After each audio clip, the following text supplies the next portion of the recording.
अस्सलामु अलैकुम वरहमतुल्लाहि वबरकातुहू। आज हम आपको वाक़या इफ़्क के बारे में बतलाएंगे।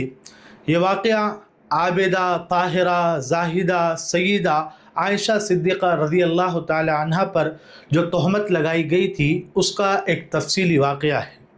अल्लाह ताला कुरान मजीद में इरशाद फरमाता है कि वो लोग जो लेकर आए तूफ़ान, इफ़्क कहते हैं तूफ़ान को, सरी बहतान को। उस्बतुम मिनकुम, वो तुम्ही में से एक गिरोह है। ला तहसबूहु शर्रन लकुम, तुम उसको बुरा गुमान न करो। बल हुवा खैरुल लकुम, बल्कि वो तुम्हारे हक़ में बेहतर है। हम पहले इस वाक़ये को समझे तो ये आयत भी हमें समझ में आएगी। अल्लाह के रसूल सल्लल्लाहु अलैहि वसल्लम जो है एक सफ़र पर रवाना हुए कबीला बनुल मुस्तलिक के ख़िलाफ़ जिहाद के लिए। और जब भी अल्लाह के रसूल सल्लल्लाहु अलैहि वसल्लम सफ़र में जाया करते तो अपनी बीवियों के दरमियान कुरान अंदाज़ी फरमाते थे। इस मरतबा भी अल्लाह के रसूल सल्लल्लाहु अलैहि वसल्लम ने कुरान अंदाज़ी की और इसमें हज़रत आयशा सिद्दीक़ा रज़ी अल्लाह ताला अन्हा का नाम आया। तो अल्लाह के रसूल सल्लल्लाहु अलैहि वसल्लम उन्हें अपने हमरा सफ़र पर लेकर जाने लगे। अल्लाह के रसूल का और सहाबा इकराम का ये काफ़िला जो कबीला बनुल मुस्तलिक के ख़िलाफ़ जिहाद के लिए रवाना हुआ था, जाने लगा। रास्ते में जाते वक्त किसी एक जगह पर इन्होंने अपना क़याम किया, वहाँ पर पड़ाव डाला। तो उसी जगह पर हज़रत आयशा का हार गुम हो गया था जो किसी से हज़रत आयशा आरियत के तौर पर लेकर आई थी। तो लोगों ने ढूंढा, नहीं मिला। लेकिन जब काफ़िले के रवानगी का वक्त आया तो वो हार जो है सामान के नीचे दबा हुआ मिल गया। इस मकाम पर एक और वाक़या पेश आया था और वो वाक़या ये था कि पानी ख़त्म हो चुका था। इतना भी पानी नहीं था कि मुसलमान वज़ू कर सकें। उसी मौके पर अल्लाह ताला ने तयम्मुम का हुक्म भी नाजिल फरमाया। चुनांचे फिर वहाँ से काफ़िला रवाना हुआ और जब दोबारा काफ़िला लौट कर आने लगा तो उस मकाम पर जो है एक जगह जो है वो काफ़िला ठहरा। जब काफ़िला ठहरा और फिर जब ऐलान हुआ कि अब काफ़िला यहाँ से रवाना होने वाला है तो उस मौके पर हज़रत आयशा सिद्दीक़ा रज़ी अल्लाह ताला अन्हा अपनी ज़रूरत पूरी करने के लिए, अपनी क़ज़ाए हाजत के लिए किसी जगह पर चले गई।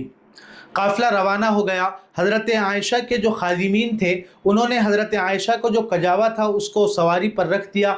वो समझे कि हज़रत आयशा इसमें आराम फरमा है, लेकिन हज़रत आयशा उसमें नहीं थी। जब हज़रत आयशा आई तो देखा कि काफ़िला जा चुका है। उन्होंने कहा, मैं यहीं पर ठहरती हूँ, कोई काफ़िले को जब ख्याल आएगा तो वो मेरी तलाश में यहीं पर आकर मुझे ले जाएंगे। उस ज़माने में काफ़िलों के सिलसिले में एक बहुत अच्छा ज़ाब्ता हुआ करता था कि एक शख्स को पीछे से वो निगरानी के तौर पे मुतय्यन करते थे कि अगर काफ़िले में किसी का सामान छूट जाए, रह जाए तो वो उसे लेकर आ जाए, या काफ़िले का कोई शख्स पीछे रह जाए तो ये पीछे आने वाला शख्स उसे काफ़िले के साथ मिला दे। उस वक्त जो काफ़िले की निगरानी के लिए पीछे जो मुकर्रर किए गए थे वो थे हज़रत सफ़वान बिन मुअत्तल। वो जब आए और उन्होंने देखा कि हज़रत आयशा काफ़िले से पीछे रह गई हैं, उन्होंने हज़रत आयशा को देखते ही पहचान लिया। बचपने में किसी ज़माने में देखा होगा, हज़रत आयशा को अपने ऊँट पर सवार किया और फिर थोड़ी देर के बाद काफ़िले से मिला दिया। उस ज़माने में मुसलमानों का एक बहुत ही सख्त तरीन दुश्मन था। उसने इस बात का फ़ायदा उठाते हुए हज़रत आयशा पर और हज़रत सफ़वान बिन मुअत्तल पर यह इल्ज़ाम लगा दिया कि दो लोग जो अजनबी हो साथ में आ रहे हैं, इसका मतलब कुछ ना कुछ तो हुआ होगा। मुसलमान बड़े परेशान हो गए। बड़ी परेशानी और इज़्तिराब की कैफियत मुसलमानों की हो गई। और ये अब्दुल्ला बिन उबई ने जो साजिश की थी उसमें कुछ सादा लोह मिजाज के यानी सादा तबीयत के मुसलमान भी शामिल हो गए। उस्बतुम मिनकुम, कुरान मजीद में कहा गया कि तुम ही में से एक गिरोह है। तो ये जो तुम ही में से एक गिरोह था उसमें 3 मुसलमानों के नाम आते हैं। गिरोह वैसे तो कहते हैं एक पूरी जमात को, लेकिन ये 4 लोगों के नाम ज़्यादातर आते हैं और मुनाफिकीन के भी बहुत से लोग होंगे। सबसे पहले तो अब्दुल्ला बिन उबई जो मुसलमानों का दुश्मन था, और मुसलमानों में से 3 लोग हज़रत हस्सान बिन साबित जो शायर इस्लाम के नाम से मशहूर थे। इसी तरीके से हज़रत ज़ैनब बिनते जहश की बहन हुम्ना बिनते जहश और हज़रत अबू बकर सिद्दीक़ रज़ी अल्लाह ताला अन्हु के खालाजाद भाई जो बदरी सहाबी थे हज़रत मस्ताह रज़ी अल्लाह ताला अन्हु, ये तीनों लोग भी उसकी साजिश में शामिल हो गए।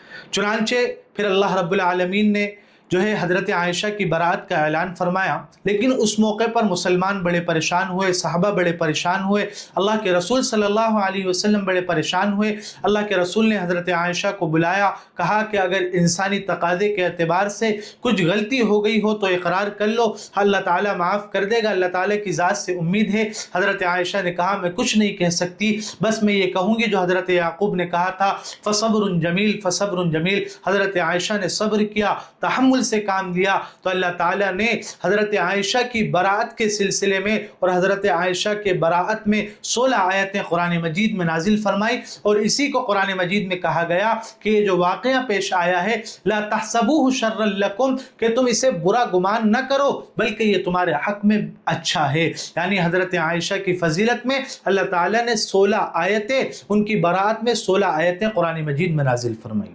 یہ پورا واقعہ پیش آیا، اور یہ جو 3 لوگ تھے مسلمانوں میں سے، یعنی حضرت حسان بن ثابت اور وہ بدری صحابی حضرت مستح رضی اللہ تعالیٰ عنہ اور حضرت حمنہ بنت جہش، یہ تینوں کو اسلامی قانون کے اعتبار سے، یعنی اگر کسی پر تہمت لگائی جائے تو اسلامی قانون یہ ہے کہ اسے 80 کوڑے لگائے جائیں، اس کے اعتبار سے انہیں 80 کوڑے لگائے گئے، انہیں سزا دی گئی، انہوں نے اللہ تعالیٰ سے معافی مانگی، ان کی توبہ بھی قبول کی گئی۔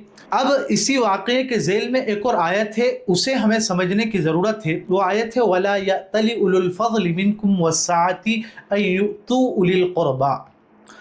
اس آیت کا مطلب یہ ہے کہ فضیلت والے لوگ اور وسعت والے لوگ قسم نہ اٹھائیں کہ وہ غریبوں کی، مساکین کی اور اللہ کے راستے میں ہجرت کرنے والوں کی مدد نہیں کریں گے۔ جو بدری صحابی حضرت مستح تھے، وہ حضرت ابوبکر صدیق کے خالہ زاد بھائی تھے، وہ غریب تھے، مسکین تھے، تو اللہ تعالیٰ نے تو انہیں یہ سزا دے دی، لیکن حضرت ابوبکر نے ایک اور سزا ان کے لیے بڑھا دی کہ اب میں جو ہے ان کی مالی مدد نہیں کروں گا، پہلے کرتا تھا لیکن انہوں نے میری بیٹی پر الزام لگایا تو میں اب ان کی مالی کوئی مدد نہیں کروں گا۔ تو اللہ تعالیٰ نے اس پر حضرت ابوبکر صدیق کو تنبیہ فرمائی کہ اب تمہارے لیے گنجائش نہیں ہے۔ اللہ تعالیٰ نے ان کی سزا دے دی، اور اللہ تعالیٰ نے جو سزا دے دیا اب آگے تمہارے لیے اختیار نہیں ہے کہ تم ایک اور سزا ان کے حق میں بڑھا دو۔ اللہ تعالیٰ کو جو سزا دینا تھا وہ اللہ تعالیٰ دے چکا ہے، انہوں نے توبہ کر لی، اللہ تعالیٰ نے معاف کر دیا، اب تم جو ہے کوئی اور سزا ان کے حق میں نہ بڑھاؤ۔ اس آیت سے ہمیں یہ بات بھی سمجھ میں آتی ہے کہ جو اللہ تعالیٰ کا حکم ہے وہ حتمی حکم ہے، آخری حکم ہے۔ اللہ تعالیٰ اگر کسی معاملے میں فیصلہ کر چکا ہے تو دنیا کا کوئی طاقت سے طاقتور آدمی، بادشاہوں کا بادشاہ بھی ہو، تو وہ اس معاملے میں اسے کسی قسم کا کوئی اختیار نہیں ہے۔ اور ایک اور بات اس آیت میں ہمیں یہ سمجھ میں آتی ہے، اس میں شیعوں کی بھی تردید ہوتی ہے جو حضرت ابوبکر کی شان میں گستاخی کرتے ہیں کہ حضرت ابوبکر کو اولو الفضل قرآن میں کہا گیا ہے، یعنی وہ فضیلت والوں میں سے ہیں۔ اللہ تعالیٰ اس واقعے کو ہمارے حق میں مفید تر ثابت فرمائے۔ فجزاکم اللہ خیرا واحسن الجزاء۔